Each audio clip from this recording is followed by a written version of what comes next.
अल्पेश को बहुत खांसी आ रही है, उसको डॉक्टर के पास लेके जाना है। हाँ भाई। चलो भाई इसको डॉक्टर के पास लेके चलते हैं। अबे किधर चल गया? अरे भाई ये पेड़ पे कैसे चला गया?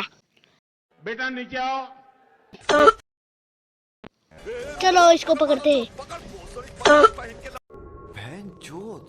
भाई एक काम करते हैं, डॉक्टर को इधर बुला लेते हैं। हेलो डॉक्टर साहब, हमारा घर पे आ जाओ। आ रहा हूँ। गाड़ी स्टार्ट कर। चलो। जरा पेशेंट की शक्ल देखने दो। सारी बहन की झूठ।